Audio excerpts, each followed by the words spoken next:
Ce înseamnă UTR number și ce reprezintă acesta? Ce informații ai nevoie ca să aplici pentru UTR number? Ce faci dacă ți-ai pierdut UTR number-ul?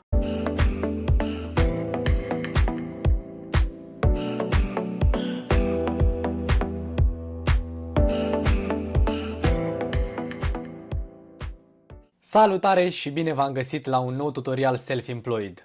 În videoclipurile anterioare, de aici și de aici, și o să le găsiți și aici la informații, în care v-am arătat cum să vă închideți singuri anul financiar, a intervenit la un moment dat partea cu crearea datelor de logare. În acest videoclip o să vă arăt cum să vă înregistrați ca și Self-Employed și să obțineți UTR number. În timp ce eu răspund la 3 întrebări simple, ai timp să apeși butonul like și să te abonezi la canalul meu. Dacă te abonezi, vei primi de fiecare dată notificări atunci când voi încărca videoclipuri noi legate de viața în Anglia.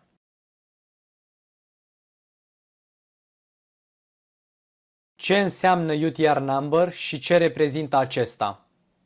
UTR number este prescurtarea de la Unique Taxpayer Reference Number și reprezintă un cod de referință unic format din 10 cifre care este atribuit persoanelor care se înregistrează ca și self-employed în Marea Britanie. Odată ce aplici pentru el, la fel ca și Nino, îl vei avea pentru toată viața.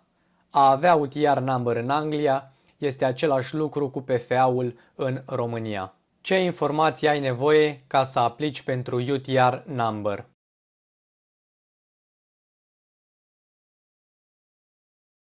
Numele întreg, adresa la care locuiești acum, Nino, data nașterii, numărul de telefon și adresa de e-mail. Și ultima întrebare, ce faci dacă ți-ai pierdut UTR number-ul? Dacă ai aplicat în trecut pentru UTR number, dar nu îl mai poți găsi, trebuie să suni la HMRC la numărul de telefon 0300 200 3310 pentru a-l recupera. Va trebui să le comunici câteva informații despre tine, incluzând și Nino. Dacă aveți și alte întrebări despre UTR number, nu ezitați să le lăsați într-un comentariu sau să postați pe grupul de Facebook pe care l-am creat special pentru acest tip de informații. O să pun un link în descriere pe care trebuie să-l accesați pentru a ajunge la formularul de înregistrare. Să trecem la treabă. Acesta este pasul numărul 1 și vom aplica pentru UTR number ca și o persoană care nu a mai aplicat niciodată pentru tax return înainte și nu a folosit aceste servicii în Marea Britanie. Click pe Register Online. Pe această pagină trebuie să introduci adresa ta de e-mail. Mare atenție! Trebuie să introduci doar adresa ta de e-mail, nu adresa unui prieten sau altei persoane, ci adresa ta de e-mail personală. După ce ai introdus adresa de e-mail, ți se va trimite un cod cu ajutorul căruia vei confirma pe această pagină că ești deținătorul acelei adrese. Introduci codul primit prin e-mail în această căsuță și apeși butonul Confirm. Pe această pagină îți va arăta că adresa este confirmată. Click pe Continue. Care este numele tău complet? Atenție! În Marea Britanie, când introducem numele complet, începem prima dată cu prenumele, urmat de numele de familie. Numele meu de familie este Neagu și prenumele meu este Cosmin. Așa că voi introduce în această căsuță Cosmin Neagu. După ce ai introdus numele complet, dacă ai două prenume, pui ambele prenume urmate de numele de familie și dăm click pe Continue. Aici creezi o parolă pentru contul tău și aici îți spune că parola trebuie să fie de cel puțin 10 caractere. Poți să folosești mix de litere, numere și simboluri. După ce ți-ai ales parola, click pe Continue. Pe această pagină îți spune că trebuie să îți setezi un cuvânt care să te ajute să îți recuperezi contul în cazul în care vei pierde parola. Click Continue pentru a alege cuvântul. Setează-ți cuvântul pentru a recupera. Te rugăm, notează acest cuvânt în cazul în care vei avea nevoie de el pe viitor. Cuvântul trebuie să fie între 6 și 12 caractere, să nu conțină spații sau caractere speciale și să nu conțină numere. Introduci cuvântul aici și apeși click pe Continue. Aici ne informează despre ID-ul unic care tocmai ne-a fost alocat. Foarte important, acest ID trebuie ținut într-un loc sigur, notat și pus într-un dosar. Este ID-ul cu care ne vom conecta de fiecare dată în site-urile de la guvern și pentru HMRC pentru închiderea anului financiar. Click Continue. Pe această pagină, în cele mai multe cazuri, selectăm prima opțiune și o să vă explic și de ce. Pentru că exemplul pe care noi îl dăm acum, pentru persoanele care nu au fost niciodată înregistrate la HMRC și nu au avut niciodată un cont de business. Și ce vrea să spună acest mesaj de aici? Aș vrea să le spun celor de la HMRC că acum sunt într-o afacere, într-un business, mă ocup cu ceva nou și am nevoie să mă înregistrez pentru o nouă taxă sau să le spun celor de la HMRC că compania este acum activă. Selectăm prima căsuță. Probabil că pe viitor voi reveni și voi face un nou tutorial pentru varianta a doua. Așa că vă rog să verificați lunar canalul meu pentru că voi reveni cu videoclipuri noi. După ce am selectat prima căsuță, click pe butonul Next. Pe această pagină ne sunt afișate câteva informații despre tipurile de afaceri care pot să folosească acest serviciu pentru a se înregistra la HMRC.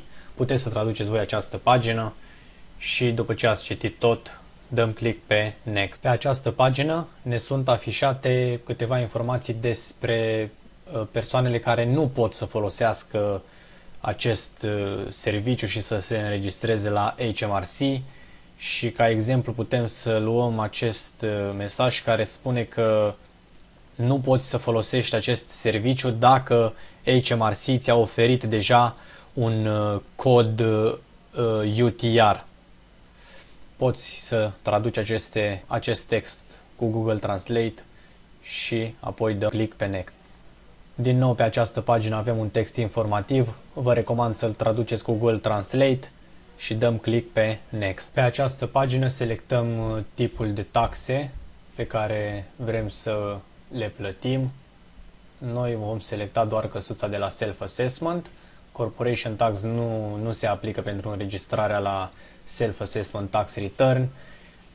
PAYE este pentru cei care sunt plătiți de angajatori cu tax code, iar VIT-ul se aplică persoanelor care câștigă peste 80.000 de lire. Noi ne înregistrăm doar pentru tax return, vom selecta căsuța a doua și dăm click pe Next. Pe această pagină selectăm căsuța de aici, Self-Employed, și dăm click pe Next. Pe această pagină, din nou câteva informații informative. Vă recomand să traduceți cu Google Translate.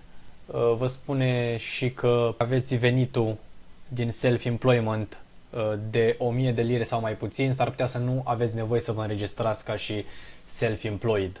Traduceți voi aici și după ce ați tradus, în această căsuță trebuie să puneți data la care a început activitatea. Nu poate să fie decât o dată din trecut, cel puțin data de ieri sau când ați început. Dacă ați început acum 2 săptămâni, puneți data din acea zi. După ce ați introdus data, click pe Next. Din nou pe această pagină câteva informații importante, vă rog să le traduceți cu Google Translate și de asemenea ne spune ce vom avea nevoie pentru a finaliza înregistrarea. National Insurance Number, full name and date of birth, numele complet și data nașterii, detaliile de contact și tot ce ține de business. Click pe Next. Pe această pagină este un sumar. De asemenea ne informează pe lângă alte informații pe care vă rog să le traduceți. Văzut înseamnă că ați introdus informațiile în secțiunea respectivă. O săgeată înseamnă că nu ați introdus informațiile în acea secțiune și un X acolo înseamnă că secțiunea este incompletă sau informațiile introduse nu sunt valide. Începem cu Personal Information, informații personale. Bun, începem cu Title. Aici trecem, dacă ești fată, vei trece Miss. Dacă ești băiat, vei trece Mister. First name este prenumele, middle name cel de-al doilea prenume și last name este numele de familie. Ți-ai schimbat vreodată numele? Selectează da sau nu, eu nu mi l-am schimbat. Aici treci data nașterii, National Insurance Number, aici în această căsuță, și aici încep câteva întrebări pe care vă rog să vi le traduceți, să vedeți dacă vi se aplică sau nu. În cele mai multe cazuri, răspunsurile sunt aproape toate nu. Începem cu prima, are you UK resident? Da, sunt rezident aici. Și aici ne întreabă că dacă ești rezident, ai venit în Anglia dintr-o țară care nu se află în UE în ultimele 12 luni. Eu nu am venit, voi răspunde cu nu. Nu mi se aplică, vă rog să vă traduceți voi aceste întrebări, dar în cele mai multe cazuri răspunsurile sunt nu. Și când ajungem la această întrebare, dacă intenționezi să lucrezi în construcții, mare atenție, dacă intenționați să lucrați în construcții, răspunsul la această întrebare trebuie să fie neapărat yes. Altfel veți fi taxați cu 30%. Dacă răspundeți cu yes și veți începe să lucrați pe viitor în construcții, veți fi taxați cu 20%. În această căsuță nu trecem nimic și ultima întrebare, aveți grijă, trebuie să răspundeți neapărat cu nu, altfel riscați să fiți respinși și vă întreabă dacă lucrați pentru o singură persoană. Răspunsul trebuie să fie nu. Dacă răspundeți cu da, ați putea fi considerați că lucrați ca și angajați. Există foarte mari șanse să fiți respinși de sistem. După ce ați completat toate aceste detalii, click pe Next. Pe această pagină introducem postcodul, selectăm adresa la care locuim și dăm click pe Next. Bun, pe această pagină trebuie să verificăm adresa pe care am introdus-o, să vedem dacă este corectă și dacă suntem întrebați să confirmăm dacă am locuit la această adresă pentru mai puțin de 3 ani. Eu am locuit pentru mai puțin de 3 ani, o să selectez da, iar aici trebuie introdusă data de la care am început să locuim la această adresă. Mare atenție, trebuie să puneți exact data de la care ați început să locuiți. În anumite cazuri, această dată poate să fie cerută și atunci când aplicați pentru permis sau pentru DBS sau în alte situații ce țin de guvern. Deci, odată ce declarați o anumită dată, țineți minte acea dată respectivă, pentru că veți mai fi întrebați doar ca să vadă dacă informațiile coincid. Și în momentul în care introduceți informații care nu coincid, sistemul poate să vă respingă automat cererile și să trebuiască să sunați la HMRC și atunci să se complice situația. După ce ați introdus data, click pe Next. Pe această pagină, introduci adresa ta de e-mail și numărul tău de telefon mobil și dăm click pe Next. Trebuie să verificăm dacă toate informațiile pe care le-am introdus sunt corecte. Dacă există undeva vreo greșeală, apăsăm butonul Change Personal Information sau Change Home Address, Change Contact Details. După ce toate informațiile au fost editate și sunt corecte, dăm click pe butonul Next. Pe această pagină, în prima căsuță, introducem din nou data pe care am pus-o și anterior și în care am menționat ziua când am început să lucrăm ca și self-employed. La trading name puteți să lăsați liber și la această întrebare răspundem cu ce ne ocupăm. Carpenter, cleaner, labor și așa mai departe. Click pe Next. Introduci din nou numărul de telefon pentru business și aici jos introduci adresa ta de e-mail pe care ai folosit-o și înainte. Și dăm click pe Next. Din nou pe această pagină verificăm dacă toate detaliile sunt corecte. Dacă există vreun detaliu care nu este corect, apăsăm butonul Change și dăm click pe Next. Pe această pagină putem verifica dacă am introdus toate informațiile, avem câte un bifat la toate și dacă suntem happy cu tot ce am introdus, dăm click pe Next. Din nou vă recomand să citiți prin Google Translate dacă nu cunoașteți limba engleză această pagină. La această întrebare vom răspunde cu self-employed în cele mai multe cazuri.